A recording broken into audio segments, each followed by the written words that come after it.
Po opozita, zoti Qeku, ka faj në këtë mes që nuk ka arritur të krijojë një sintezë, mos po themi mendimi, po të paktën veprimi, apo të arriti imponohet zotit Kurti duke për shembull mund dini me kandidat për president të tyre, që të ishte përbashkues mes. Erdhe në një shteg shumë interesant, sepse kjo ndoshta do pak edhe më shumë interpretim dhe përfshirje të personazheve të tjera në dhe jashtë Kosovës. Konsumi i tepruar i pushtetit, pra arroganca në përdorimin e pushtetit, personalizimi i pushtetit, pra përqendrimi i pushtetit tek një person ose tek një grusht personash. Sjell dy dëme. E para gjatë menaxhimit kur ata janë në pushtet, shkaktojnë dëme të mëdha, dhe e dyta, dëmi i fatxhat është se faktori politik ose partia të cilës i përkasin, kur del në opozit, pëson një goditje aq të madhe në imazh, në strukturë, në funksionim, në frymëzim, sa nuk arrin dot të ringrihen. Dhe këtu po sjell shembuj gjithandej në rajon. Pra, ata që sot i bëjnë hosana liderëve të fuqishëm, që mendojnë se janë të pandryshueshëm, të pathyeshëm, që janë të pa fat, skadence, pra sikur kanë bërë ndonjë siguracion kasko në një kompani ndërkombëtare. Të gjithë këto duhet të kuptojnë se një ditë kur ky lider bie, dëmin më të madh do ta psojë struktura, e cila nuk do ringrihet dot. Dhe çfarë ka ndodhur në Kosovë?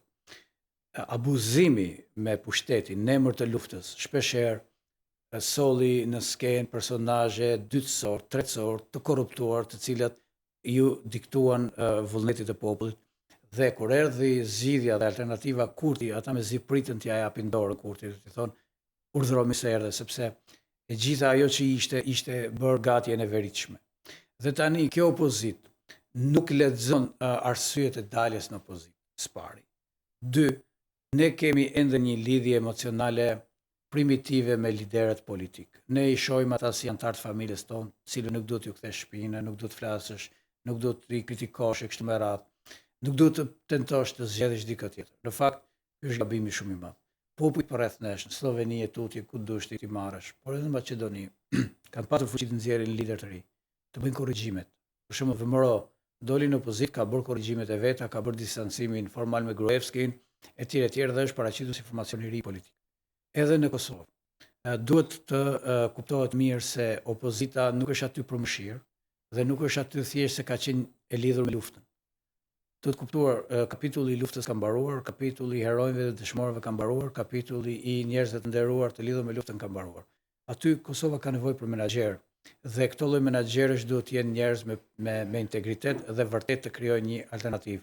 Për aq kohë sa opozita sillet si pula pa kokë, themi ne, dhe nuk arrin dot të ndërtojë një tryezë për t'i ofruar ose jo thjesht për t'i ofruar, por për t'i diktuar në një farë mënyrë Albin Kurtit kandidatura për president, siç ishte rasti, atëherë opozita nuk e ka kuptuar rolin e vet. Ishte serioze ofrimi në fundit nga LDK-ja kandidaturës së Vjosa Osmanit?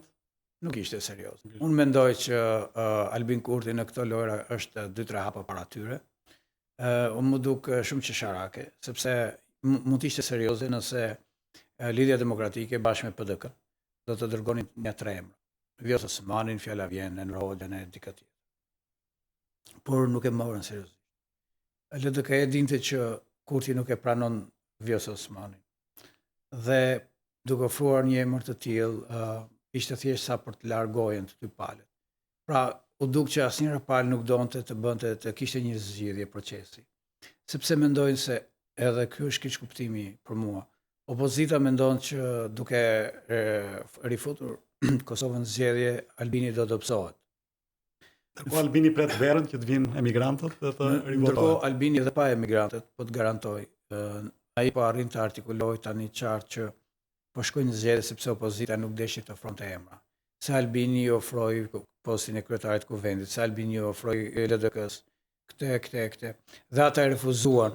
E ata nuk ofruan njerëz e kështu me radhë dhe me këtë retorik jeni sigurt që nëse do t'ja dali Albini do t'i dëmtojë edhe pa opozitë, pa diasporë. Të kthehemi pak te Maqedoni Veriut. Kohët e fundit është një protestë natyrisht që nuk ka lënë indiferent as Tiranën zyrtare, as shoqërinë civile në Shqipëri, natyrisht dhe në Kosovë. Pra një protestë për drejtat e tyre, të cilat janë të sankcionuara në kushtetut, por në fakt po ju privohen në realitet, por për kuriozitet është një protestë udhëhequr nga studentët, pa jo nga partitë politike.